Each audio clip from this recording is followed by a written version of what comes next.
The former MVP, by the way, responded on Twitter to the talk about contract offers and what he's been offered and what's out there. And he tweeted 133 times 3 years, fully guaranteed, but I need an agent. I will admit, before I get into what the latest is on him, Domonique, sometimes I ask you to help me interpret social media stuff. What did he mean by that? I couldn't quite figure out what Lamar was trying to tell us. Yeah, it seemed like he was correcting an offer or a rumor about an offer that was out there. I'm not sure that that number suggests that he does or doesn't need an agent, but I think Lamar Jackson may not need an agent because he's not negotiating. It seems clear that an agent's job is to negotiate. Lamar has a number that he wants, and when somebody meets it, he's going to sign a contract. Until then, we don't know what's going to happen. But, yeah, I'm not sure. 133 over 3 years is not a good offer, so maybe he's suggesting that an agent wouldn't have helped him in that situation. Okay, maybe. So let me get Schefter into the conversation and get everybody else. So, Schefter, let's start with making sure everyone understands what today is. Yeah. People, I think, have had this impression that last week when teams were coming out and telling reporters we're not going to be in, we're not going to be in, that was sort of the end of something. The reality is no team could submit an offer sheet if they wanted to until today at 4 o'clock. So the reality is the clock starts today on Lamar Jackson. Do we expect there to be any action in a market for him, if you will? Well, let me just go back and clean up the previous issue on that tweet there with Lamar Sure. Jackson, because it came from something that I had said in my podcast. Basically, I presented, as Chris Mortensen and I saw the contract in September, it was $133 million guaranteed at signing. It was $175 million guaranteed for injury, and then there was a springing guarantee that if he was on the roster on the 5th day of the league year in 26, it would have made it $200 million in guaranteed money. But the fact of the matter is it was $175 million guaranteed in the previous contract that was offered in September, 133 due at signing. That was what was in the offer. That's what he is referring to. Whether he agrees with it or disagrees with it, that was the offer and in the contract in September. As for his current situation right now, teams are allowed to talk with him starting at 4:01 today. He doesn't have an agent, so teams have not been able to talk with him. Maybe there's been back-channeling conversations going on, but the fact of the matter is I think teams would be very leery of that considering the tampering charges that the Dolphins went through last year with Tom Brady. Teams are going to be very leery about tampering with anybody, particularly a quarterback of Lamar Jackson's stature. So now he will have the ability to talk with other teams at 4:01 today. And here's one of the issues and challenges that he faces, in part because he didn't have an agent. Essentially, you've got a situation where last week, the Carolina Panthers, who needed a quarterback, traded up to the #1 spot. They now no longer need a quarterback.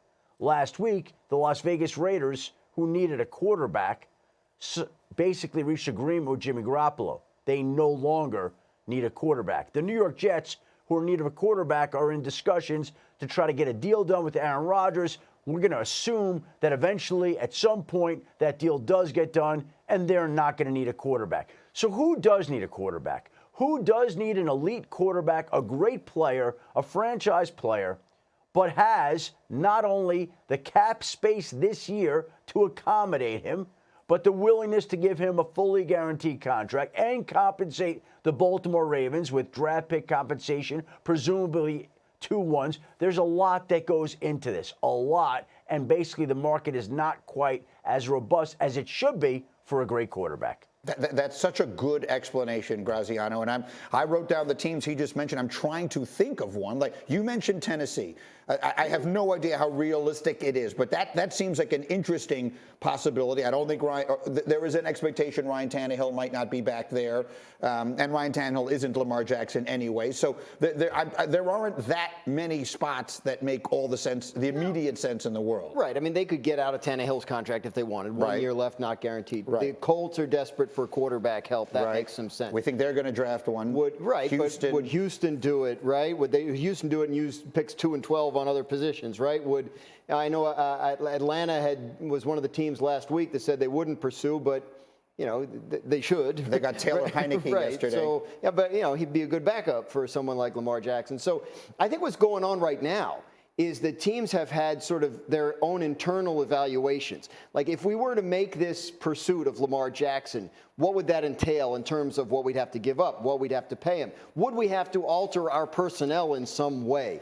Yet would we have to change our offensive scheme? Whatever the answers are to those questions, I think those are the conversations they're having internally, and then we'll see who gets to the conclusion that it's worth making that run. I think there's one perfect team there, Washington. They are loaded with good young skill players. Terry McLaurin, they got Jahan Dotson, two good backs, and Antonio Gibson and Brian Robinson. They have a young quarterback that's a massive question mark in Sam Howell. And let's face it, we have an owner on the way out who really won't care about the optics of the contract. He won't have to pay him. That's right. Right. So, like, to me, like, Washington checks a lot of boxes. Go ahead, Nate. And they have Eric Bieniemy. And they have Eric Bieniemy. The And offensive I think coordinator, Yeah, and I think the idea that it would be risky to sign Lamar Jackson to a fully guaranteed contract is fair, but aren't all the decisions that we make around quarterbacks risky? Like giving up 2 draft picks, teams, and Greeny, you can speak to this personally, teams have expended much more capital on trying to find a quarterback and just getting a lottery ticket. One thing about Lamar Jackson is, yes, it's potential that he could get hurt. That's true of every quarterback. But you know when he's out there, your team is going to be competitive. And so I find it hard to believe that no one's going to make a run at Lamar Jackson when it's legal to do so. Do you still feel, super quickly, Nick, because I'm up against the clock, you are a Raven and you still, I feel like you know that team pretty well. Do you feel like it's gotten to a point between them now where it would be very hard for him to go back there? It doesn't feel like it, in part because what I know about the rest of the teams in the league is that it feels like they are trying to make a point to Jimmy Haslam and anybody else who would offer a fully guaranteed contract, and it feels like Lamar is not someone who's willing to take less than what he believes he deserves. Under the assumption that Aaron Rodgers wants to play this year and will play with the New York Jets. But there are many steps that have to be undertaken to make that happen. The Jets have to restructure a contract for Aaron Rodgers, for starters, that helps out their cap. They have to figure out whether he wants to play this and even beyond this year. And I think the more pressing issue, and certainly something that threatens to hold up this process, not that the Jets organization and Jet fans haven't felt like it's been held up long enough already, is the fact that the Jets and Green Bay have to agree on compensation in any trade, assuming that Aaron Rodgers has given the Packers the directive that, yes, he does want to play for the New York Jets and is willing to do that. So assuming that that happens or will happen, then the Jets and Packers can conduct their business. And that may not be so simple to complete for a variety of reasons. The Green Bay Packers are going to argue that the New York Jets need a quarterback, the most important position in sports. And you're talking about one of the greatest quarterbacks to ever play the game. And yes, he's 39, but in recent years, we've seen the Rams trade multiple ones for Matthew Stafford. We've seen the Denver Broncos trade multiple ones for Russell Wilson. Why should Aaron Rodgers, the Packers will argue, be worth any less? Meanwhile, the New York Jets will say, well, we once traded for an all-time great Green Bay Packers quarterback in his late 30s by the name of Brett Favre. In fact, the man that you have in the studio there, Mike Tannenbaum, completed that trade. And it was for a conditional 4th-round pick that could be a 3rd or a 2nd. So why should the Jets have to give up more than what the Jets once gave up for Brett Favre? So somewhere, somehow, the two sides need to find a way to come between what those two offers were, get the trade done, rework the contract, and then everybody can move on with Aaron Rodgers as the quarterback of the New York Jets and Mike Greenberg popping a bottle of champagne in celebration. That's correct. I mean, let the record show. I bought champagne for this day, and I'm really hoping that at about 1:05 I can open it. But if this thing is going to drag itself out, then I might need something other than champagne to get me through the rest of the day. All right, Schefter, stay close by, but I want to bring the rest of the crew in, and our crew has been joined. Oh, look who's up with us early this morning. Tedy Brushi is there. And you know, Tedy, of all the different things, good morning, and thank you for jumping in here. As you have watched all this go on over the course of the last week, and you know, from the moment that the Jets all got on that plane last week and everything, I'm just curious what your perspective is on how this has been handled, how it's going, and where you expect it to go. It's about what I expected. I mean, when you get quarterbacks like this, and an impactful quarterback that can change your outlook the minute he signs, there's going to be a lot going on because, like Adam's saying, a team is going to say, you know, you're going to have to give up the right price for him. And, you know, the Jets, of course, they want him really badly. So this was not going to be easy. This was not going to be just, yes, I'm going to go, and then they let him go. This is about as messy as it can be. But as long as it takes, whatever the Jets have to do, I say they do it, because if they have to wait longer, if they have to wait to June, no matter long they have to wait, it's worth it with Aaron Rodgers, because he makes them,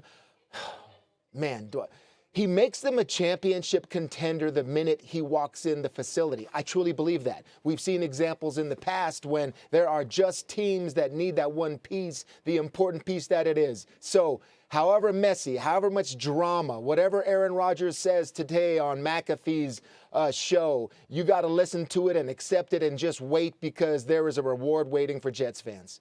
I can't begin to tell you how much I enjoyed just what you said right there more than anything else. And it's interesting. I want to ask both the players here. Tedy, I've got it, and we've got Nick as well. Nick, I'll come to you. Just the element of credibility. I mean, it's kind of hard for me to choose exactly the right word. The aura, whatever it is that a guy like him brings. Again, Tedy played with Tom Brady all those years. And frankly, you had other players, including yourself, Tedy, on that team who had that sort of aura of greatness and respect and all that. It does feel like Rodgers. The Jets have a ton of good young players. Yeah. But it does feel like a guy like Rodgers brings something intangible with him, Nick.